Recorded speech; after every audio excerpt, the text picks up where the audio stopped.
I recently hired an editing company who claimed they'd worked for some massive YouTubers, but when I got my first video back, I felt embarrassed for them. The worst thing wasn't their diabolical work though, it was the hours I'd lost in onboarding and the thousands I'd spent for the privilege. And it made me wonder, could I actually find good YouTube editors out there who could get work done fast, well, and affordably? And is it possible to find them without weeks of searching, when realistically, you only have 2 hours spare? So I set off to find out and ended up discovering something that really surprised me. That was not what I expected to get at that price.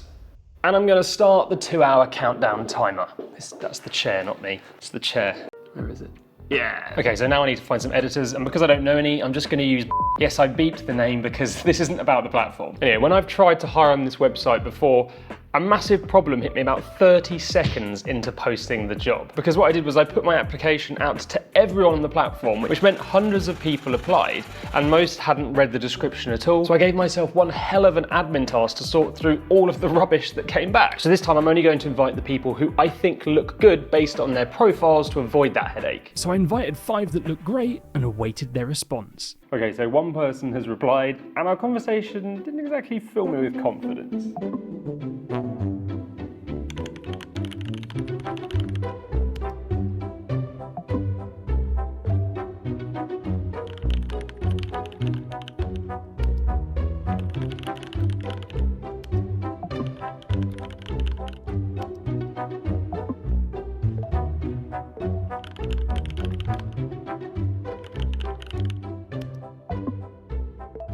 The problem with sites like this is you don't actually know if the people you message are active. So I could be waiting days for them to reply. They could have quit editing by now and joined the circus to spin plates on their head for all I know. So what I'm going to do is revert back to my original strategy and just blast the job application out to anyone who wants to apply. Oh, you're kidding. I mean, it's certainly an active platform. What it means is I'm going to have to go through and speed read all of these now. It's just not what I wanted, and it's going to waste a ton of time. So let's just start the clock. But I didn't. Instead, I remembered some words of wisdom from my life coach, Patience Danielson, which meant I decided not to restart the 2-hour timer and just to wait another day, which was smart, because when I returned, I had 4 more responses from the people I'd originally messaged, and they seemed to totally get what I was looking for in an editor. In fact, after brief conversations with them, I still had 20 minutes on my clock to pick 3, and it was actually a lot tougher than I'd expected. The videos are now ready to watch, and they were all sent in on time. So let's have a look to find out if you can get quality, speed, and affordability from an editing hunt that took only 121 minutes. Try to guess which one was the cheapest or the most expensive. But I also want you to think about if they hit 3 of the key things I really cared about, hidden within my extensive job brief. And they were a show of skills to make a message more interesting, an understanding of what works when it comes to editing shorts, and the ability to problem solve. Now let me explain that last one, because there's something I didn't tell you. You see, I've sabotaged a small section of this video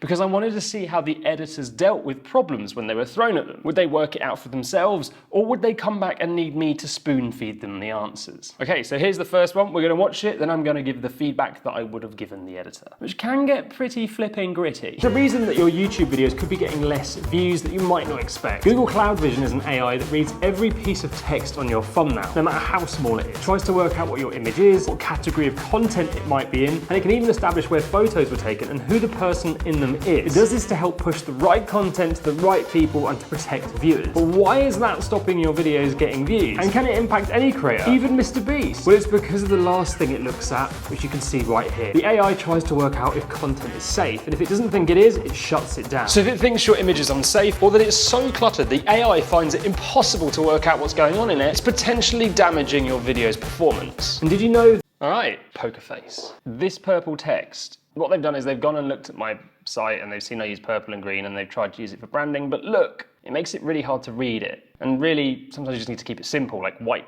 text just pops out more. I think in this section here, I'd like to have seen something way more creative. Feels a little like they got to the end and ran out of steam in the edit, but that was the part I sabotaged and didn't give them any footage for the voiceover. So they didn't do a bad job there. Now this text doesn't work that great either because it gets lost in the screenshot. It doesn't stick out. What I do think worked was the pace. It kept going and it wasn't too fast, but at the same time wasn't too slow. And then we've got this logo here. Ugh. Can you see around the edge there? It's like they tried to cut it out in Photoshop and it's looking sloppy. And then this bit's important. So when you're using screenshots, there's often a tough balance between leaving it on the screen just enough for people to understand what it is versus slowing the video down with something quite boring. And I think they just didn't leave it on screen long enough there. I think one round of feedback on this would have seen the video working really well. It was a great start. Okay, so the next video. There's a reason that your YouTube videos could be getting less views that you might not expect. Google Cloud Vision is an AI that reads every piece of text on your thumbnail, no matter how small it is. It tries to work out what your image is, what category of content it might be in, and it can even establish where photos were taken and who the person in them is. It does this to help push the right content to the right people and to protect viewers. But why is that stopping your videos getting views? And can it impact any creator, even Mr. Beast? Well, it's because of the last thing it looks at, which you can see right here. The AI tries to work out if content is safe, and if it doesn't think it is, it shuts it down. So if it thinks your image is unsafe, or that it's so cluttered the AI finds it impossible to work out what's going on in it, it's potentially damaging your video's performance. And did you know the music's too loud? It's competing with the voice a little bit, so it has to come down. Subtitles. It's just boring. You just can't use subtitles like that on a short. So they just sort of appear and move in one line, and it's lazy editing. For shorts, you really want to use them not just to help people read them, but actually integrate them with part of your content and have some fun with them. And then this bit here, it's like just a still image and then text scrolling over the top of the still image, which kind of gets in the way. And then this B-roll here feels a little bit random. I like the playful nature, but this is kind of the payoff moment. So I really want to see more drama here. Oh, and then this moment here. So that was a really long zoom. Just speed it up a ton, or just use a regular cut to go from a wide to a close, because it just takes so long for that movement. And whilst it's moving, the viewer's not really going to be able to read what it says. So it's harder to understand. And then the problem is, the second it lands and stops, it moves on. So no one really has any idea what's just happened, and people just can't digest that. So now the bit that I sabotaged, and the problem I have with this is, they just reused some B-roll from a few seconds before, and it wouldn't have taken very long to find something that worked better than that, that would have made the video less repetitive. Also, I really want to see some sound effects here, like zzz, zzz, as the brain fires up. So for me, I think this one feels rushed. Okay, and now the third one. The reason that your YouTube videos could be getting less views that you might not expect. Google Cloud Vision is an AI that reads every piece of text on your thumbnail, no matter how small it is. It tries to work out what your image is, what category of content it might be in, and it can even establish where photos were taken and who the person in them is. It does this to help push the right content to the right people and to protect viewers. But why is that stopping your videos getting views? And can it impact any creator, even Mr. Beast? Well, it's because of the last thing it looks at, which you can see right here. The AI tries to work out if content is safe, and if it doesn't think it is, it shuts it down. So if it thinks your image is unsafe, or that it's so cluttered the AI finds it impossible to work out what's going on in it, it's potentially damaging your video's performance. And did you know? Yes! All of those things I've just given feedback on the other two were solved in this video. This person nailed it. People often edit screenshots badly because they just leave it on a wide. Like, the viewer should just know where to look. But when you edit, you need to focus on the most important information to help make sense of the story. So they did a great job of drawing your eyes to the right place at the right time, and the pacing was spot on so the viewer could digest the content too. Also, I think the subtitles worked well. They'd moved them slightly higher up the shot too. Now, this is important if you want to repurpose shorts for TikTok, because the TikTok interface covers up any text that's lower down the screen. So it shows me they got experience with this sort of thing. And also, they brought in the branding a little bit with the purple, but they didn't let it get in the way of readability. And then this subtle motion on things just brings them to life a little bit.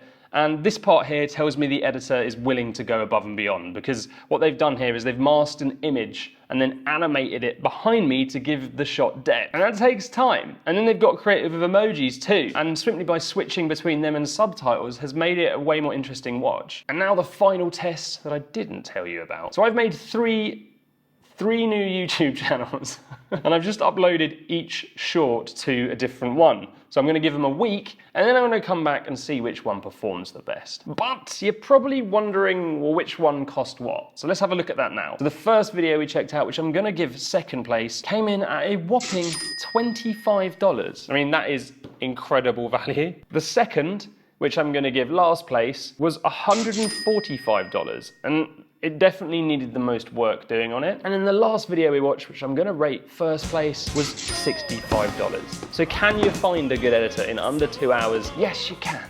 But which one would get more views? All right, let's see how many views my investment's got, starting with the first one that came in at £25, and that got 0 views. What about the next one, the $145 one? That got 0 views. Okay. The $65 one, 2 views! That's what you're paying for, baby! Am I surprised? No. If you want to hire an editor, or even if you don't, you really have to understand the basics of editing so that you can get the right kind of feedback, or you can just cut out all the common mistakes from your own content. And that's why you should watch this video next, where I re-edit some of the viewers of this channel's content and transform all of the little mistakes that they make.